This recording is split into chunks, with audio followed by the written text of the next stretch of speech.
Dari kawasan 17 Agustus, Kota Manado, inilah Radio Suara Sehat 95,3 FM yang mengudara hadir untuk Anda dengan menghadirkan informasi-informasi kesehatan dan hiburan. Nah, di setiap hari Kamis pukul 10 dan mohon maaf hari ini agak sedikit terlambat, kami senantiasa menghadirkan program talk show kesehatan yang membahas tentang masalah-masalah atau topik-topik update seputar dunia kesehatan dan tentu saja dengan menghadirkan narasumber yang berkompeten di bidangnya. Bersama saya Ferdinand untuk edisi hari ini di 16 Januari 2025 kita akan membahas tentang satu topik yang sekarang sementara banyak diperhatikan oleh masyarakat luas, yaitu tentang makanan atau gizi.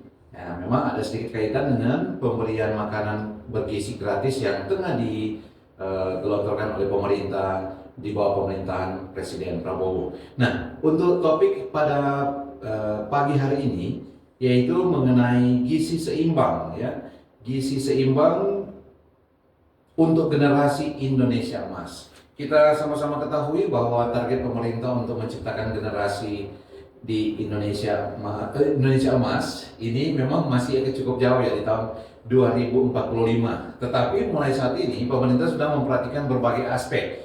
Salah satunya adalah pemberian gizi yang adekuat atau seimbang, dan ini tentu saja akan berpengaruh untuk stabilitas pembangunan yang ada di negara Republik Indonesia. Dan untuk membahas mengenai topik gizi seimbang untuk generasi Indonesia Emas ini sudah hadir di studio, yaitu narasumber Dr. Arista Wawor, Magister Kesehatan. Kita sapa langsung narasumber kita. Selamat pagi, Dok.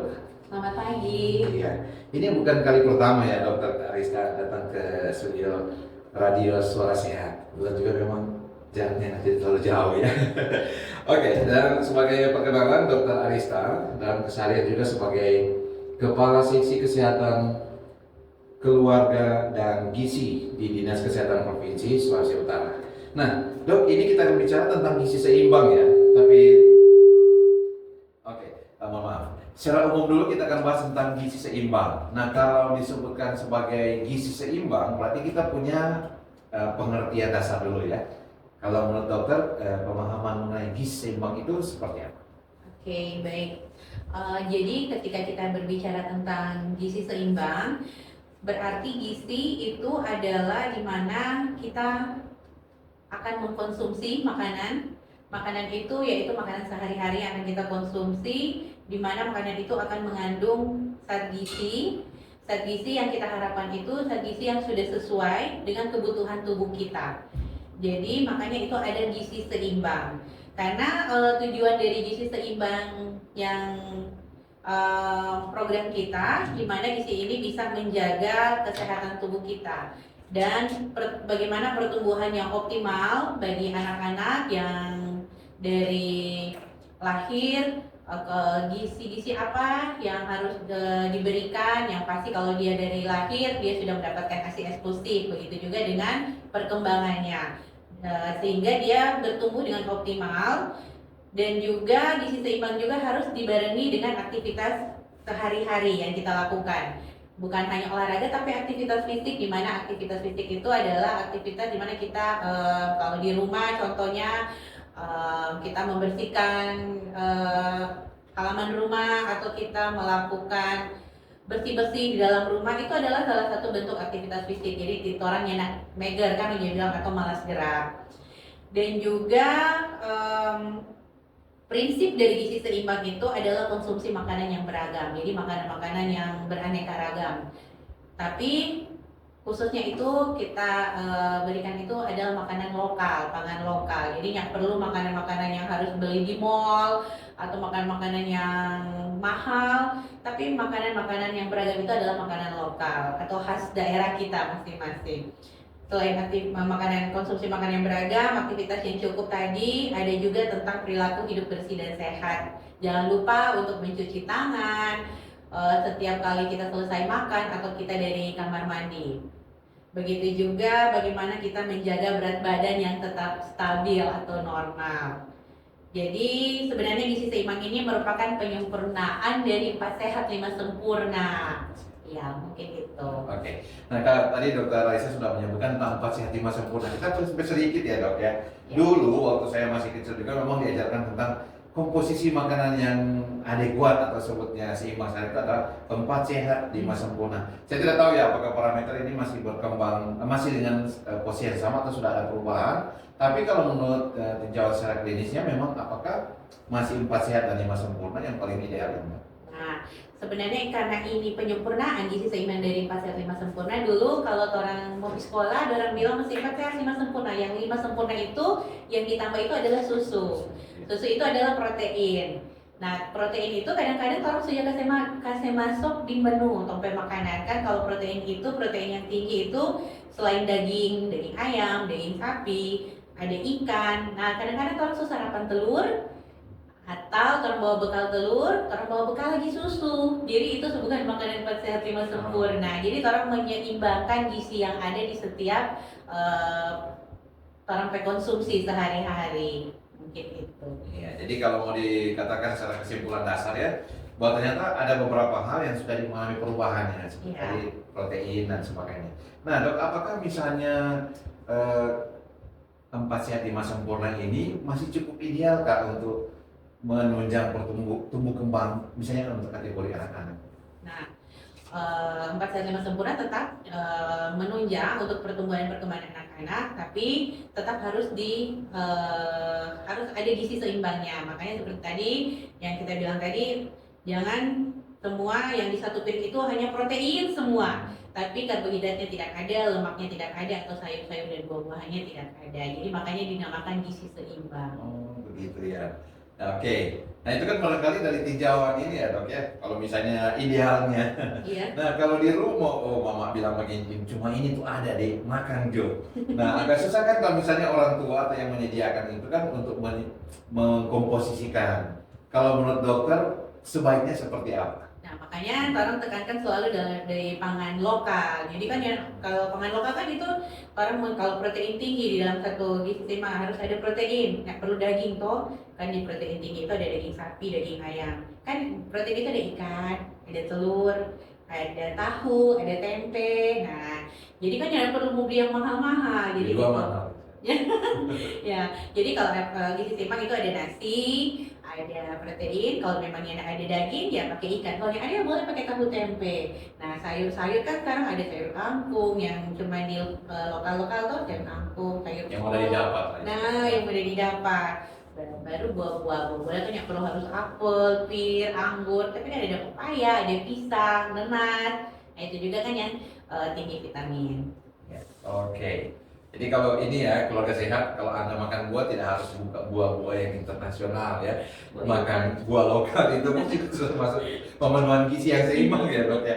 Tapi kalau misalnya dok dalam implementasi atau penerapan sehari-hari ini ada bosannya juga ya kalau misalnya menunya memang tetap seperti itu. Ada kan tendensi juga bahwa anak-anak tertentu ini khusus kategori anak ya suka milih-milih makanan. Nah, triknya seperti apa supaya ini keluarga sehat bisa tahu ini mensiasati untuk anak. Iya, memang kan tuh kalau anak-anak kalau dorang mau pilih-pilih makanan itu kebiasaan dari rumah kan, kebiasaan dari pola asuh juga dari orang tua. Bagaimana sudah memperbiasakan anak-anak itu makan dengan makanan lokal yang ada sehingga dorang nanti nyari cuma telur terus. Nyendak harus daging ayam terus, tapi harus ada kombinasi dari makanan-makanan konsumsi makanan yang beragam kan berarti dari dia pas umur 6 bulan yang harus dia makan belajar coba makan kan nyanda harus juga dorang makan bubur yang bubur yang jual kotak-kotak tapi dorang boleh pakai bubur instan. Iya itu bubur instan tapi kan dorang boleh racik sendiri mama boleh racik sendiri boleh pakai wortel, boleh pakai apalagi ikan, nasi, terus hati ayam itu yang sering. Tapi sekarang mama now ya. Oh zaman now ada yang kadang sibuk kan tuh kak, sibuk kerja jadi cuma secara semua serba instan. Jadi apalagi sibuk dengan FB Pro ya. Bikin konten ini nanti beli yang jadi yang sesiap jadi. Tapi kalau saya mau bisa tarik kesimpulan juga sementara ini kalau dokter sebagai klinisi juga sebagai pemerhati kesehatan, mungkin sebaiknya dihindari, begitu. Ya, ya sebaiknya dihindari supaya salah satu supaya anak-anak itu tahu makanan yang beragam itu dirasa oh begini. Karena kalau makanan instan kan biasanya tinggi garam, tinggi gula, tinggi lemak. Itu yang harus orang hindari supaya nanti menjaga anak-anak itu nyanda akan mendapatkan penyakit tidak menular di kemudian hari. Kan sekarang sebanyak tuh penyakit tidak menular karena kelebihan gula dia boleh dapat obesitas. Kalau kelebihan garam boleh nanti hipertensi atau gagal ginjal. Kalau kelebihan lemak boleh meningkatkan kolesterol jahat, berarti kan boleh sampai ke penyakit jantung. Itu yang kita hindari. Makanya ada kan pemerintah kasih ini makanan bergizi gratis. Oh iya, luar biasa. Kan? Nah, oke, dihubungkan keluarga sehat, dihubungkan dengan talkshow kita minggu kemarin tentang MBG ya, makanan bergizi sehat. Nah, gini kebetulan kita sudah ada pakarnya juga itu Dokter Aisyah. Nah dok, kalau MBG ini kan sekarang lagi digencar-gencarkan itu kalau tidak salah baru masuk ke pekan kedua ya atau pekan ketiga. Nah ini kan banyak orang spekulatifnya itu banyak sekali dari berbagai aspek ya, tapi yang dua terbesar adalah ada yang menilai negatif, ada yang menilai positif. Kalau dokter sendiri dihubungkan dengan gizi seimbang, program ini sebenarnya keterkaitannya seperti apa? Nah, sebenarnya ini adalah program dari Bapak Presiden kita, Bapak Prabowo, yang ingin mewujudkan Indonesia Emas tahun 2045 dengan anak-anak yang status gizinya baik. Jadi tidak ada stunting, tidak ada gizi buruk, tidak ada gizi kurang. Dengan pemberian makanan bergizi gratis. Sebenarnya makanan bergizi gratis ini bukan makanan yang asal-asalan, tapi bukan juga makanan yang enak sekali yang seperti terlalu ekspektasi. Oh, dari pemerintah harus ada makanan yang enak seperti di restoran. Tapi makanan-makanan ini juga bukan makanan yang porsi yang sangat besar, tapi dengan gizi seimbang. Jadi untuk cukup untuk anak-anak makan di sekolah. Mungkin mereka mama-mama atau orang tua berpikir oh ini makanan dari pemerintah harus makanan enak, tapi jangan lihat enaknya, tapi lihat kandungan gizi yang ada. Dan karena kita akan melihat asupan dari anak-anak ini dalam hal energi, kan anak-anak banyak sekali mengeluarkan energi aktivitas di sekolah, jadi orang juga harus ada penyeimbangan dengan zat gizi yang masuk di dalam tubuh mereka. Kadang-kadang kan orang tua suka kasih bekal sesuai dengan anak-anak mau. Oh kebanyakan snack ternyata, atau hanya kebanyakan suka-suka anak-anak. Tapi ketika ada program ini, anak-anak bisa melihat ada, oh ini ada buah ini, oh ada anak-anak yang minta ini buah pepaya yang seperti apa. Karena bisa anggur ya. Iya. Atau apa. Jadi itu bagus juga untuk orang generasi berikutnya. Luar biasa ya. Jadi kita kembali di pencerahannya bahwa program MBG ini atau makanan bergizi gratis ini bukan masalah variasi makanannya atau standarisasi kemewahan sebuah kemasan makanan ya, tapi mengenai komposisi atau keseimbangan gizi. Nah itu barangkali berhubungan dengan faktor penyiapan ya, berarti yang menyiapkan juga memang harus punya apa ya, landasan-landasan pengetahuan yang cukup untuk menyeimbangkan itu dengan penyediaan bahan makanan. Iya, jadi harus ada menu tiap hari supaya anak-anak juga tidak bosan. Walaupun dia makanan dari dari ikan, mungkin orang boleh mau variasi bagaimana kan menu supaya anak-anak juga tidak bosan untuk pemberian makan ini.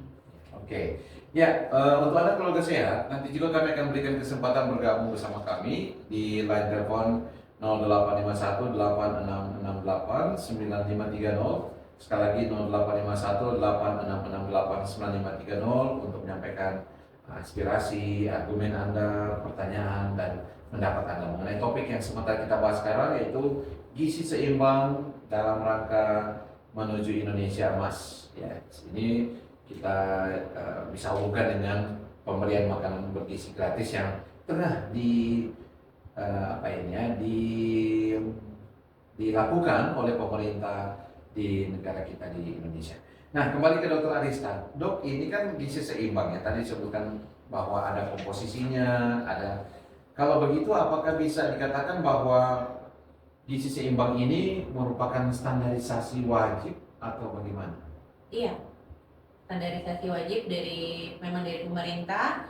untuk kita, sebenarnya bukan cuma anak-anak tapi juga untuk orang dewasa, bagaimana dalam satu piring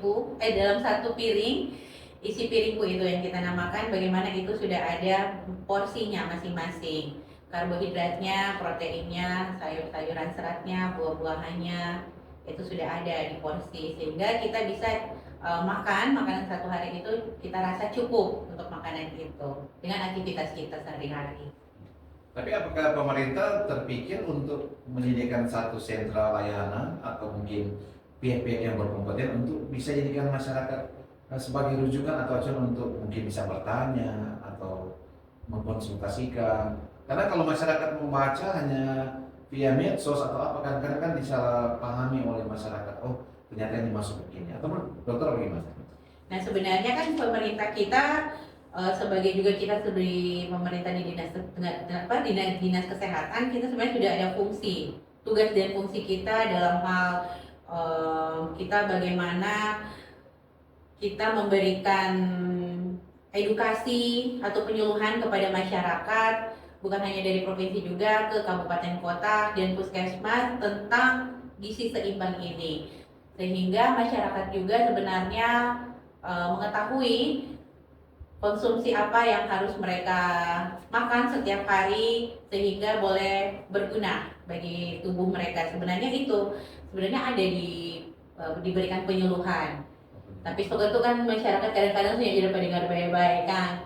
Dan bersyukur juga kan ada di Radio Sehat. Jadi kalau mungkin ada pertanyaan-pertanyaan atau sambil memasak-masak di rumah boleh dengar-dengar tentang ini. Oke, baik.